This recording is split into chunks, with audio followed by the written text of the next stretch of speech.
Shalom, welcome back to another lesson. I'd like to start off by giving all praises, honors, and glories due to Yahweh, Ba'ashem, Yahweh Shai, Ba'ashem, Ruach Quadash. Double honors to the apostles, the bishops, and the elders of Great Millstone who rule and teach well. And I want to give peace, blessings, and salutations to the elect, wherever you may be, scattered abroad. All right, that's going to include you believers, the men, women, and children, helpers, the prophets, and also you fellow laborers, you teachers and prophets that make their bodies as a living sacrifice. Excuse me. To you I say shalom, wherever you may be located, and may the blessing of election be upon you and your household. Shalom to the hopeful elect. I'm gonna title this the basics or basics 2/3, 1/3, right? And this is a video I've been meaning to do beforehand, but I think I'm gonna do it today. Then tomorrow, Lord willing, if I don't have anything planned tomorrow, I want to go into a little bit of some history that I found, right, concerning the Israelites that were scattered in Japan. So stay tuned for that. But yeah, we're going to start at Zechariah, the 13th chapter, right? And I'm not going to read the whole thing for the sake of time. As you can see, it's 5:32. I want to do this lesson for like at least 20 minutes and I can head to camp, midweek camp. The Zechariah 13, and I'm going to start at verse 7, and it says here, Awake, O sword, against my shepherd, and against the man that is my fellow, saith the Lord of hosts. Smite the shepherd, and his sheep shall be scattered. Okay, the sword is who? The wicked, you know. The sword, the blessing that the Lord, through Isaac, which is Yahushua, right? The blessing that he gave to Esau was the blessing of the sword. Okay, smite the shepherd, and his sheep shall be scattered. And I'll turn my hand upon the little ones. Okay, the little ones represents who? The elect. Verse 8, and it shall come to pass, right, that in all the land, saith the Lord, 2 parts therein shall be cut off and die, but the third shall be left therein. Okay, so in that particular land is referring to Babylon the Great, right? The land of great future judgment, the land of nuclear destruction. Okay, the Lord is coming to destroy, pursuant to Amos 9, right? All the sinners of my people shall die by the sword. The Lord is getting ready to purge, right, the 2/3 of our people here in Babylon the Great, and also to purge out the nations, the heathen, okay? Because the heathen will also be a part of that fire. You can read about that in Isaiah 34, right, where it talks about Edom and all the other nations, and even the wicked of our people being compared to goats, rams, sheep, all these different sacrificial animals, right? Because the Lord has a sacrifice in Basra, okay? That's in the land of Edom. It's in America. And I'll bring the third part through the fire, right? And it will refine them as silver is refined. So the third part, the 1/3, is the elect. And the elect will be purged through that fire because we're going through the fire right now, which are the trials. I hate when I hate when I do that, man.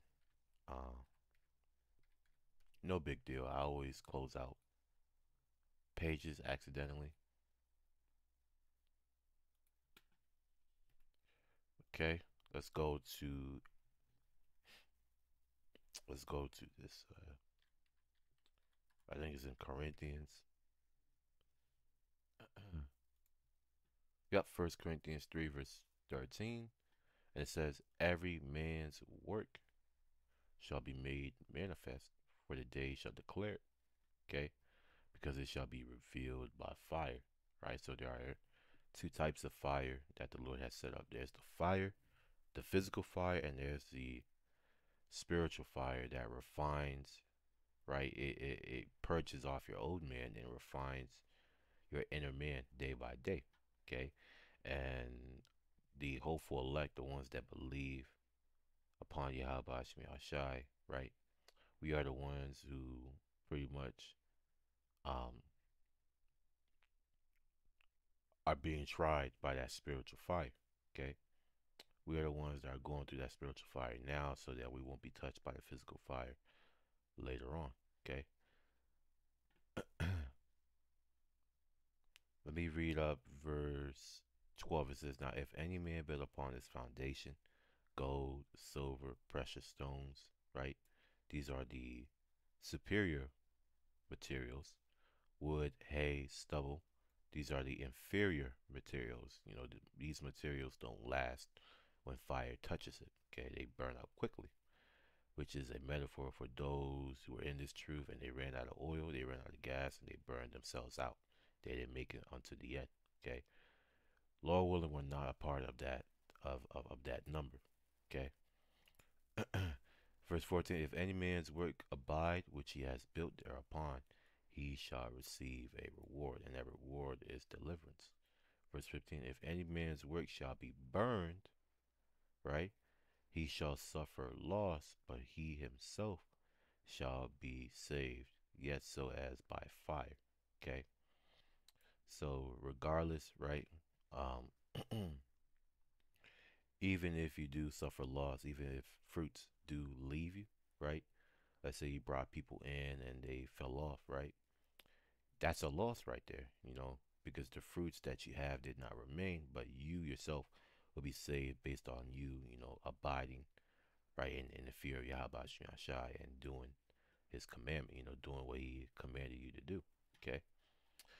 So then from there, let's go to Psalms 91. Uh, in fact, let's go to Matthew 24. And let me start at verse 37. But it says, but as the days of Noah were, so shall also the coming of the Son of Man be. Right? Verse 38. For as in the days that were before the flood, they were eating and drinking and marrying and giving in marriage. Okay? Just like now. Not necessarily marriage, but people are party.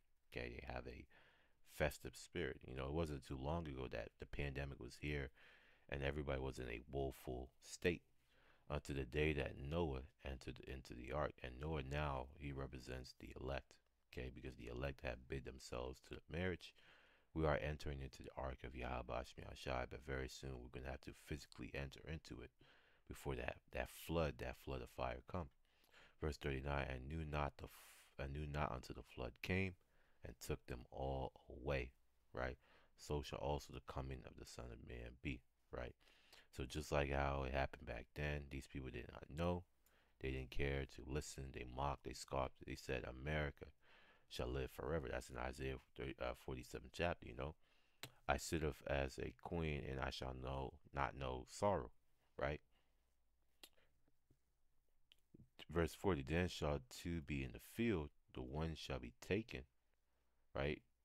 The one shall be taken and the other left, okay?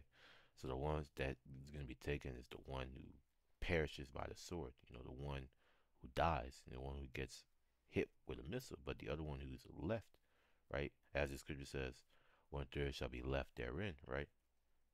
That's the elect. The other that's left will be the elect. Two women shall be grinding at the mill, the one shall be taken and the other left, okay? So you have the 2/3, the ones that's taken, and then the 1/3, the ones that's left. Watch therefore, for you know not what hour your Lord doth come. Okay. And it's very hard to guess, right? Because even Yahushua himself, he doesn't know when he's going to appear. But know this, that if the good man of the house had known in what watch the thief would come, he would have watched and would have suffered his house to be broken up. That's why the scripture says, watch ye as well as pray, right? That ye may not enter into temptation. The spirit is willing, but the flesh is weak. Therefore be you also ready, for in such an hour as you think not, the Son of Man cometh in that hour, right there in an instant, okay? Verse 45, who then is a faithful and a wise servant, whom his Lord hath made ruler over his household, to give them meat in due season, right? Blessed is that servant whom his Lord, when he cometh, shall find so doing. And we always pray that Yahweh Shai keeps his spirit upon us, right? Until the very end, because that's the only thing that counts. Let's go to Psalms 91, verse 8. It says, only with thine eyes shall I behold and see the reward of the wicked. And the reason why I brought this out is because this is what the elect will see when they're standing on the chariots, looking through that glass mingled with fire. Let me go ahead and get that. That sea of glass. That's in the book of Revelation. Okay, this is Revelation 15, verse 2. And I saw as it were a sea of glass mingled with fire, and them that had gotten the victory over the beast. Who's the beast? NATO and the EU, right? Really, in its entirety, it's America, because America calls the shots. And over his image, the New World Order, right? They reigned supreme. They kept their faith unto the end, even in the trial of temptation, right? The hour of temptation. And over his mark, the charagma, right? The charagma. And over the number of his name, right? That vibration, okay, of Satan. Stand on the sea of glass, right? Having the harps of the Most High, okay? And they're going to be dressed in fine linen, right? They're going to have their new bodies, and they're going to be praising Yahweh Shem Yahshai for what? For delivering them, right? From the nuclear destruction. Verse 3, and they sing the song of Moses, the servant of Yahweh, and the song of the Lamb, saying, great and marvelous are thy works, Lord Yahweh Almighty. Just and true are thy ways, thou King of saints. Okay? Who shall not fear thee, O Lord, and glorify thy name? For thou art holy, meaning separate. For all nations shall come and worship before thee, for thy judgments are made manifest. Okay? And that will happen. You know, the scripture says every knee shall bow and every tongue shall confess that Yahweh Shai is Lord. Okay? And he's coming down to set up order, as the scripture says, as it is in heaven, right? That's the Lord's Prayer. Okay, so from there, let me go to Ezekiel, the 20th chapter. And the reason why I'm bringing this out is because I know somebody will have a question about, right? They'll have a question about the wicked Israelites outside of America, okay? Which is a good question to ask. You know, there's nothing wrong with that, okay? But first, before we get that, let's go to Matthew 24, verse 30. And it says, and then shall appear the sign of the Son of Man in heaven. Then shall all the tribes of the earth mourn, right? All the nations, right? Because they're going to see his glorious appeal, and they're going to know that his arrival marks the downfall of their rulerships. And they shall see the Son of Man come in the clouds, the chariots of heaven, with power and great glory.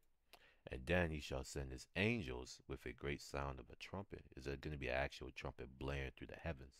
And he shall gather together his elect, right? The elect of the nation of Israel from the four winds, north, east, south, west, from one end of heaven, right? From the western hemisphere all the way to the eastern hemisphere to the other, okay? The elect will be gathered. It's going to be a simultaneous uh, deliverance, okay? It's going to be a simultaneous deliverance. So from there, let's go to Ezekiel, the 20th chapter. Let's see what's going to happen to those wicked Israelites outside of America. It says, this is in the NLT, right? As surely, this is Ezekiel 20, verse 33. It says, as surely as I live, says the sovereign Lord, I will rule over you with an iron fist, in great anger, and with awesome power. And in anger, I will reach out with my strong hand and powerful arm, and I'll bring you back from the lands where you are scattered. So that powerful arm and that strong hand is Yahweh Shai, right? The right hand of salvation. I'll bring you into the wilderness of the nations, and there I will judge you face to face. And this will happen again. You know, we don't know where the wilderness is. You know, the apostles say it's in South America, but we ultimately don't know. You know, we'll find out truly, right, when Yahushua gets here. Verse 36, I will judge you there just as I did your ancestors in the wilderness after bringing them out of Egypt, says the sovereign Lord. So this tells you that this is talking about a new deliverance, okay? Because it says after bringing them out of Egypt, just as your ancestors in the wilderness after Egypt. So this is a new deliverance. Verse 37, I will examine you carefully and hold you to the terms of the covenant. By what? By replacing our bodies, giving us that heart of flesh and removing that heart of stone. I will purge you of all those who rebel and revolt against me. I will bring them out of the countries where they are in exile, right? Because the nation of Israel is in exile pursuant to Deuteronomy 28, verse 64. But they will never enter the land of Israel. Then you will know that I am the Lord Yahweh, Ba'ashem Yahushai. Okay. Now, really, what's going to happen is that the Lord, as the scripture says, right? All my enemies, those that have I would not have reign over them, right? Bring them hither and slay them before me. That's what it's talking about. It's talking about these rebellious Israelites. They will be purged and slaughtered, okay? Because they will not get down with the program of Yahweh Hashem Yahshai. They want to continue being heathens. They want to continue living like a heathen. So therefore, they're going to bow down to the slaughter, and they will come back right through the loins of the elect. Okay, that is what's going to happen to the elect and the rebels, to the 1/3 and the 2/3. Okay, so I'm going to go ahead and leave it off at that. Again, I can't go deeper into the lesson. Lord willing, this lesson was edifying unto the elect, and until next time, I'm going to say shalom. Abad Babal, shalom.